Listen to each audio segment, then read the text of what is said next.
Hello everyone, welcome back. आज हम discuss करेंगे moment of inertia for sphere. अब स्फीयर की बात करते हैं। अब हॉलो स्फीयर और सॉलिड स्फीयर दोनों की बात करेंगे हम। तो हम बात करने जा रहे हैं स्फीयर की, ठीक है। तो पहले हम हॉलो की बात करेंगे, उसके बाद करेंगे सॉलिड स्फीयर की। हॉलो स्फीयर मतलब एग्जाम्पल आपका क्रिकेट बॉल, ठीक है। एक बॉल है, ऐसा पकड़ लीजिए और इसका रेडियस कैपिटल आर है, आउटर रेडियस, और जो थिकनेस उसका बहुत ही पतला सा है, इसीलिए मैं इसका थिकनेस यहाँ पे ऐसे बना रहा हूँ। या हॉलो स्फीयर ये दिखना चाहिए, इसीलिए दिखा रहा हूँ मैं, ठीक है। अभी सेम केस जैसे हमने पहले किया था, लेकिन यहाँ पे थोड़ा डिफरेंस आने वाला है। क्या डिफरेंस आने वाला है? यहाँ पे हम बात कर रहे हैं स्फीयर की। It is no more 2D case और सिंपल सिलेंडर केस, जहाँ पे हम ऐसे डायरेक्टली डीएम डिवाइड कर रहे हैं, ठीक है। तो यहाँ पे थोड़ा सा ट्रिकी पार्ट आने वाला है। ट्रिकी बस ये है कि हम इसको डिस्क्रीट सिस्टम के टर्म में भी सॉल्व कर सकते हैं और कंटिन्यूस सिस्टम के नाम पे भी सॉल्व कर सकते हैं। अगर कंटिन्यूस सिस्टम के नाम पे सॉल्व करना है तो भी इसको कर सकते हैं, वो आपके लिए एक होमवर्क रहेगा। लेकिन मैं आपको यहाँ पे एक अलग तरीका दिखाऊंगा। एक जो डिस्क्रीट वाला है वो आप कहीं भी देख सकते हो, लेकिन ये वाला तरीका एक अलग सा तरीका, इसी में हम एक थियरम भी प्रूव कर सकते हैं। इसीलिए मैं इसको एक और तरीके से करना चाहता हूँ, ठीक है। तो सबसे पहले एक स्फीयर के सेंटर पे हम एक कोऑर्डिनेट एक्सिस बना लेते हैं। कोऑर्डिनेट एक्सिस सच दैट एक ऐसा कोऑर्डिनेट है, एक ऐसा कोऑर्डिनेट है, एक ऐसा कोऑर्डिनेट, 3 कोऑर्डिनेट सिस्टम बेसिकली, ठीक है। अभी ये z है जो अबाउट दिस प्लेन है, तो हम इसको बनाते नहीं है, लेकिन आपको वो समझना कि वो है, ठीक है। अब यहाँ पे एक पॉइंट P है सरफेस पे। अब जैसे कि एक कोऑर्डिनेट सिस्टम ऐसे ले लिया गया, ठीक है। अगर यहाँ पे पॉइंट एक रख दिया P, ये सेम चीज में बना रहा हूं, तो अगर ये x y z है तो ये P का पोजीशन क्या होना चाहिए? x y z। अगर ith लोकेशन है तो I लिख लीजिए, ठीक है, आसान रहता है, ठीक है। अभी इस केस में मैं क्या करने वाला हूं, मैं इसी चीज को यहाँ पे बना रहा हूँ, ठीक है, ताकि कंफ्यूजन ना हो। यही कोऑर्डिनेट को मैं उठा के यहाँ रखा हूँ, और ये जो आपका पोजीशन है वो फॉर आउटर रेडियस है। समझ में आ रहा है? ये O है यहाँ पे।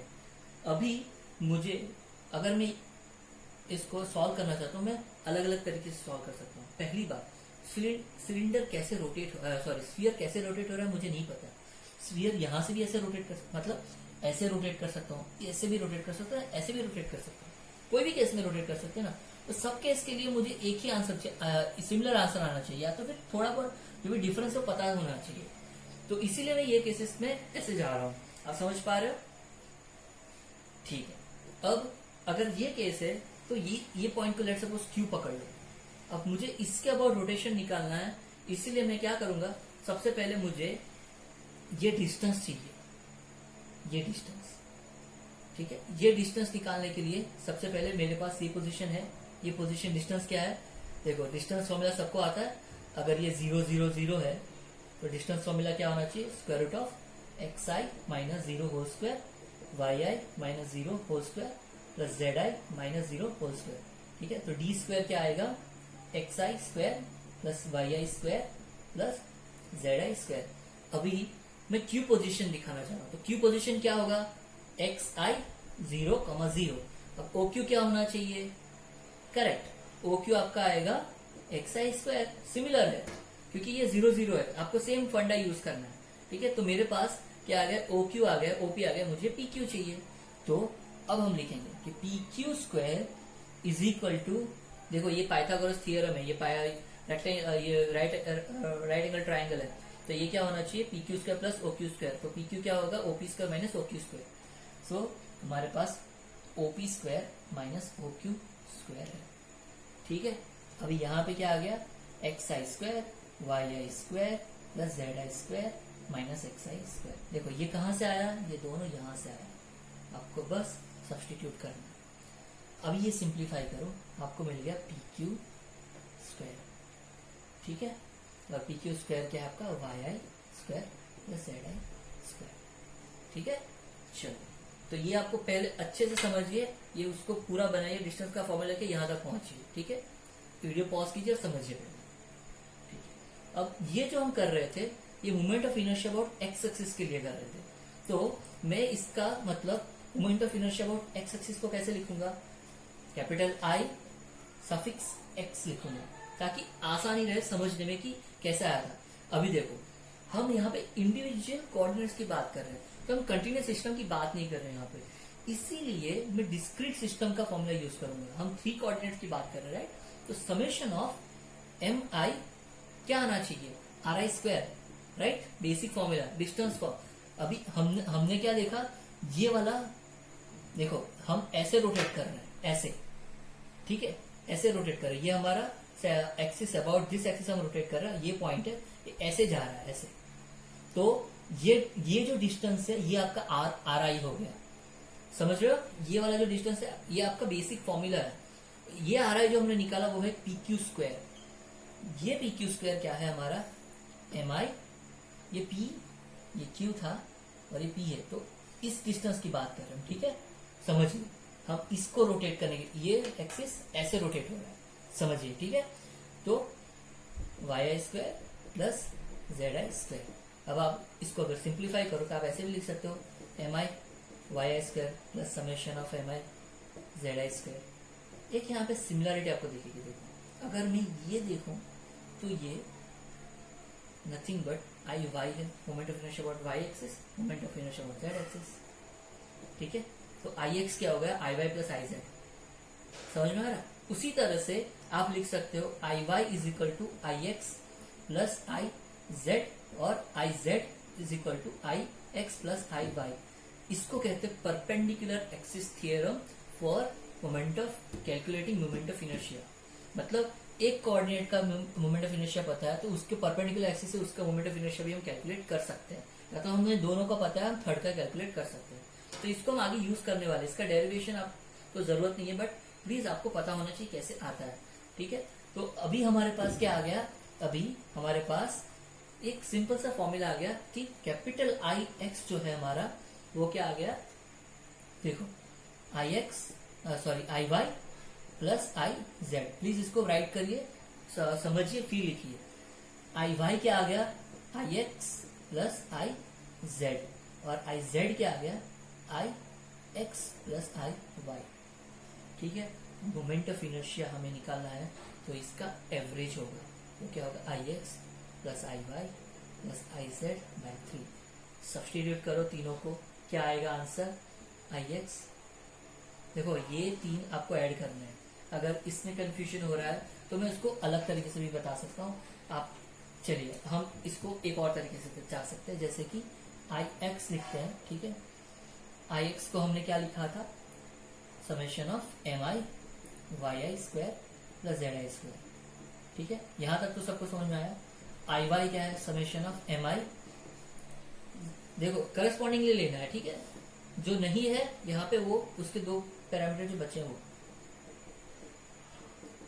ठीक है, X I plus Y square. अब तीनों को ऐड करो तो आई क्या आएगा, I X plus I Y plus I Z divided by 3 is equal to क्या आना चाहिए, I X plus I Y plus I Z by 3। तो तीनों को ऐड करो, देखो ये 2 बार है, सब 2 बार रिपीट हो रहा है, तो 2 बार आएगा, so 2/3 of summation of M I. अभी देखो क्या आएगा, X I square plus Y I square plus Z I square आना चाहिए, और वो nothing but the position of R है, कैपिटल आर। यहाँ पे जो हमारा कैपिटल आर था वो पी एक्स एक्स आई पे, जो डिस्टेंस का फॉर्मूला निकाला था हमने वो आर स्क्वायर का फॉर्मूला है, बेसिकली ये वाला। ओपी स्क्वायर जो हमने निकाला था that is nothing but the capital R square. तो आपको आएगा एक्स आई स्क्वायर, यहाँ पे आपका आना चाहिए 2/3 X I square Y I square plus Z I square summation of M I. तो ये आपका एम आर स्क्वायर, तो आंसर क्या आएगा आपका 2/3 एम आर स्क्वायर, ये आपका आर है, समझिए, ठीक है। Summation, sorry for the maths, 2/3 M R square. चलो सबको समझा। तो ये हो गया आपका I for sphere, hollow sphere, ठीक है। अभी सॉलिड स्फीयर की बात करते हैं। देखिए सॉलिड स्फीयर कंटिन्यूअस है तो हम ये ऐसे बात नहीं कर सकते, हमने जैसे पहले किया था डिस्कशन वैसे ही करना पड़ेगा। कैसे, सॉलिड स्फीयर के लिए मुझे क्या करना पड़ेगा, सॉलिड स्फीयर के लिए मुझे उसको कंटिन्यूअस ऑब्जेक्ट है तो पहले तो कैपिटल आई देना पड़ेगा, integration of DM by integration DM R square. अभी इसको सॉलिड स्फीयर बना देते हैं, ठीक है। सॉलिड स्फीयर हमारा क्या था, एक ऐसे ही, ठीक है। तो ये आपका सॉलिड स्फीयर आ गया, ठीक है। इसका रेडियस कैपिटल आर। अभी देखो ये सॉलिड स्फीयर मतलब टोप का गोला समझ लीजिए। टोप का गोला क्या, पूरा पार्ट में मटेरियल है, मतलब मास जो है, छोटा बॉल बड़े बॉल में बहुत डिफरेंस है, तो मास वॉल्यूम पे वेरी करेगा। तो मास पर volume is equal to small D M by D V, volume of element. तो वो एलिमेंट हम यहाँ पे लेंगे ये। अभी ये समझिए, ये मैं एक एलिमेंट ले रहा हूँ, वो 3 डायमेंशनल स्फीयर जितना है, मतलब एक बॉल जैसा है। एक ऐसा बॉल पकड़ लीजिए अंदर, समझ रहे हो आप, एक टेनिस बॉल पकड़ लीजिए, ठीक है। टेनिस बॉल कैसे रहता है, उसी तरह से ये अंदर वाला पार्ट है, क्योंकि हम एक डिस्टेंस स्मॉल आर पे इसका डी आर जितना थिकनेस ले रहे हैं, और ये हम बात कर रहे हैं, ये हमारा डी आर है, ठीक है। इसका डीएम कितना है हमें ये निकालना है। जो पहले किया था वही कर रहे हैं, बस याद रखना ये स्फीयर है। स्फीयर मतलब ये आपका अगर स्फीयर है तो ऐसा ही क्वांटिटी आएगा, ऐसा रहता है, ठीक है। ये 4th डायमेंशन, ये आपको 4 टाइम्स जो भी करना है वो भी करना है, ठीक है।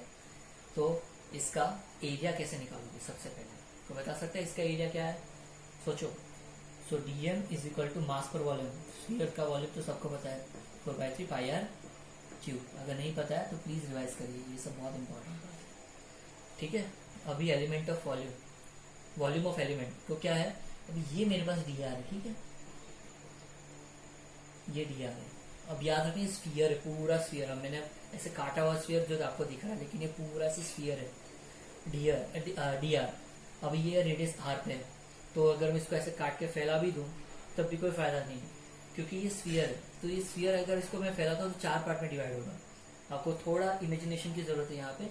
तो यहाँ पे पूरा एरिया आपको लेना पड़ेगा, तो आपको एरिया आएगा 2 pi R square, sorry pi R square area of the circle, पूरा एरिया ऑफ द सर्कल। लेकिन कितने सर्कल है, याद आया, स्फीयर है इसलिए 4 पाई आर स्क्वायर। वॉल्यूम के लिए ये डी आर, इसको अच्छे से समझिए, इसीलिए यहाँ पे आएगा 4 pi R square D R, ठीक है। अभी आपके पास क्या आ गया, dm is equal to 3 capital M by pi pi cancel हो गया, आर क्यूब क्या है, आर स्क्वायर डी आर, ठीक है। अब इसको आप सब्स्टिट्यूट करोगे यहाँ पे, ठीक है। चलो अब हम करेंगे कैलकुलेशन।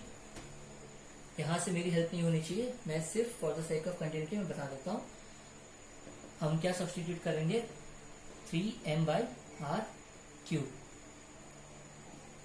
क्या था, R square D R into this R square, तो क्या आना चाहिए 3m by R cube integration r is to 4 D R, ठीक है। ये वाला पार्ट आ गया। अभी 3m by capital R cube, limit क्या होना चाहिए, 0 टू कैपिटल आर, ये आपको बताने की जरूरत नहीं होनी चाहिए, ठीक है। प्लीज ये सब आप by this time you should be able to solve this thing. अगर नहीं तो फिर प्लीज पिछले वीडियो आप वापस रिवाइज करिए। नाउ अगेन फॉर्मूला क्या है, r is to 5 by 5 0 to capital R. अगर इसको आप सिंप्लीफाई करोगे तो आपका आंसर आना चाहिए क्या, 3 बाई 5 एम आर स्क्वायर, ठीक है। ये कैपिटल है, ठीक है, ठीक है। अब मोमेंट ऑफ इनर्शिया, ये जो है हमारा सेंटर के अबाउट है। अगर डायमीटर के अबाउट करना हो तो क्या, समझ रहे हो, ये इसके अबाउट है। अगर डायमीटर के अबाउट ऐसे रोटेट करना है तो स्फीयर को ऐसे, तब क्या, ऐसे रोटेट करना हो तब ये आई सेम नहीं होगा। तो उसके लिए हमें दूसरे थियरम की जरूरत है। तो हमने अभी तक क्या क्या देखा, moment of inertia of sphere देखा, moment of inertia for uniform rod देखा, moment of inertia for circular disc देखा, ठीक है।